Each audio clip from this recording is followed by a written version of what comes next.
আসসালামু আলাইকুম সবাইকে। আমি ডক্টর তাজকিয়াতুল ইসলাম মহুয়া। আজকে আপনাদের সাথে পরিবার পরিকল্পনা নিয়ে কথা বলবো।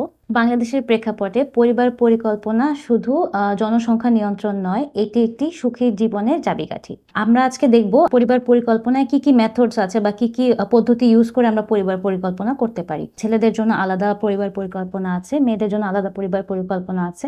ছেলেদের প্রসিডিউরের মধ্যে আছে যেমন হচ্ছে যে কন্ডম আছে। তারপরে আছে যেটা পার্মানেন্ট মেথড আমরা বলি ভ্যাসেক্টমি। ভ্যাসেক্টমি মেইনলি হচ্ছে আমাদের যেই টিউব দিয়ে শুক্রাণুগুলো আসে সেই টিউবগুলো আমরা বন্ধ করে দিই। বন্ধ করার কিছু নিয়ম আছে, ওই নিয়ম মেনটেন করে আমরা বন্ধ করে দিই। এই দুইটা হচ্ছে ছেলেদের প্রসিডিউর। আর মেয়েদের প্রসিডিউরের মধ্যে আমাদের কিন্তু অনেক ভ্যারিয়েশন আছে, যেমন আছে আমাদের সোমাজেক্ট বা ইনজেক্টেবল সেটা আমরা 3 মান্থলি কিন্তু নিতে পারি। তারপরে আছে আমাদের ফেমিকন, যেটা আমরা সবাই কিন্তু কম বেশি চিনি, যেটা আমরা পিল হিসেবে চিনি। এখানে কিন্তু আমাদের সাদা বড়ি আছে, তারপর লাল বড়ি আছে। আমরা যে খুব ইজি ভাষায় বলে দিই সাদা বড়ি আর লাল বড়ি।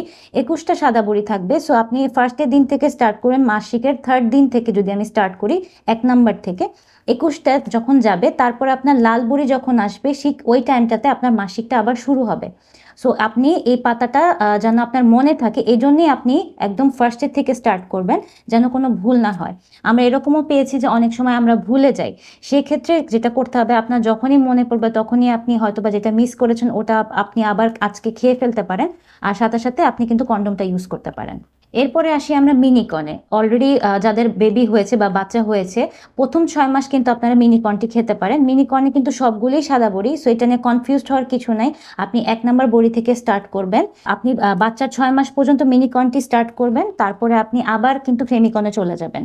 সো প্রথম 6 মাসের জন্য আমরা স্টার্ট করছি মিনিকন, আর 6 মাস পরে আমরা আবার করছি হচ্ছে ফেমিকন ইউজ। এরপরে আসি যদি আমরা পার্মানেন্ট কোনো মেথডে যাই, সেই ক্ষেত্রে আমাদের ইমপ্ল্যান্ট আছে। দেখতে পাচ্ছেন যে ইমপ্ল্যান্ট এরকম ছোট ছোট স্টিকের মতো, এটা আমরা হচ্ছে চামড়ার ভিতর দিয়ে দিব।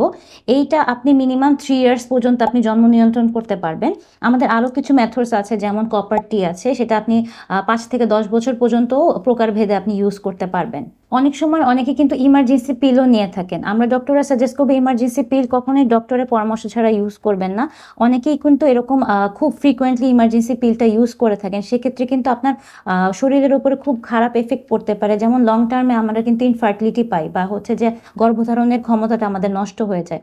তো চেষ্টা করবেন যে আপনি যেই ফ্যামিলি প্ল্যানিংয়েই যান না কেন, একটা ডক্টরের পরামর্শ নিয়ে, ডক্টরের সাথে হাজব্যান্ড ওয়াইফ দুজন বসে কথা বলে কোনটা আপনাদের জন্য ইজিয়ার হচ্ছে বা কোনটা আপনাদের জন্য ভালো হচ্ছে আপনারা সেটাতে আগাবেন। অনেক সময় দেখা যায় আমরা এরকম পেশেন্ট পেয়ে থাকি, অ্যাবর্শন হয়ে গেছে বা হচ্ছে যে প্রেগনেন্সিটা আর কন্টিনিউ হচ্ছে না। সেই ক্ষেত্রে আমরা ডক্টররা অনেক সময় এমএমকে সাজেস্ট করে থাকি। অনেকেই কিন্তু এটা গর্ভপাতের জন্য ইউজ করে থাকেন, অনেক ফার্মেসি থেকে কিনে গর্ভপাতের জন্য ইউজ করেন। সো এটা কখনোই কিন্তু করা যাবে না। ডক্টরের পরামর্শ নেবেন, পরামর্শ নিয়ে আপনারা যে কোনো মেথড ইউজ করতে পারেন। হাজব্যান্ড ওয়াইফ দুজন বসে কাউন্সেলিং করে ফ্যামিলি মেডিসিন প্র্যাকটিশনারের সাথে কথা বলে তারপরে আপনারা ফ্যামিলি প্ল্যানটাকে আগিয়ে নেবেন। সর্বশেষে আমি একটা জিনিস অ্যাড করতে চাচ্ছি, সেটা হচ্ছে যে ইমার্জেন্সি পিল এখন কিন্তু মার্কেটে খুবই অ্যাভেলেবল একটা জিনিস। সো অবশ্যই আমি সাজেস্ট করবো অ্যাজ আ ডক্টর, আমরা কিন্তু এরকম অনেক পেশেন্ট পেয়ে থাকি যে ইমার্জেন্সি পিল একদম রেগুলার বেসিসে খাচ্ছেন, হয়তো না বুঝেই খাচ্ছেন, হয়তো বা হাজব্যান্ড বাইরে থাকে, হাজব্যান্ড হয়তো কিছুদিনের জন্য বাসায় আসে, তারা কোনো পদ্ধতি ইউজ করতে চাচ্ছে না। তখন আমি অবশ্যই সাজেস্ট করবো আপনি আইদার কন্ডমে যান আর নালে রেগুলার পিলে চলে যান। এই দুটা বাদে অনেকেই ইউজ করে হচ্ছে যে ইমার্জেন্সি পিল। এটা কিন্তু আমাদের হেলথে অনেক বাজে রকমের এফেক্ট ফেলে, যেমন ভবিষ্যতে কিন্তু আপনার গর্ভধারণের সমস্যা হতে পারে। সো অবশ্যই খেয়াল রাখবেন যে আমরা যেটাই মেথড ইউজ করি না কেন, এই মেথডের ব্যাপারে আমরা প্রপার জানি কিনা, এই মেথডটা আমাদের জন্য সেফ কিনা। যেমন অনেক সময় আমরা রেগুলার পিল কিন্তু সবাইকে দিতে পারি না। ওইটাও আমার রোগীর সাথে বসে বুঝতে হবে যে রোগীর জন্য আসলেই কোনটা সেফ, কোনটা রোগীর বডির সাথে মানিয়ে যাবে বা কোনটা রোগীর কোনো এফেক্ট করবে না। সো এটা বুঝতে হলে আপনার একটা ফ্যামিলি প্ল্যানিং প্র্যাকটিশনারের সাথে কথা বলতে হবে, অ্যান্ড ফ্যামিলি প্ল্যানিংটা আপনার ওইভাবে প্রসিড করতে হবে। এখন আমরা ফ্যামিলি প্ল্যানিংয়ের কিছু বেনিফিট নিয়ে কথা বলবো। বেনিফিটের মধ্যে ফার্স্টেই চলে আসবে যে আমরা জন্ম নিয়ন্ত্রণ তখনই করবো যখন করলে আমাদের জন্য ভালো হয়। সেটা ভালোর দিকটা কি কি হবে? যখন জন্ম নিয়ন্ত্রণটা করবো তখন আপনার বার্থ প্ল্যানিংটা ইজি হবে। যেমন আপনি যখন একটা বাচ্চা জন্মদান করবেন, এই জন্মদানের মধ্যে একটা গ্যাপ ক্রিয়েট হবে, আপনার শরীর সুস্থ থাকবে, বা আপনি বাচ্চাকে টেক কেয়ারও ঠিক মতন করতে পারবেন। মানসিকভাবে আপনি ফ্রি ফিল করবেন, বা মানসিকভাবে আপনার প্রেশার কম ফিল হবে।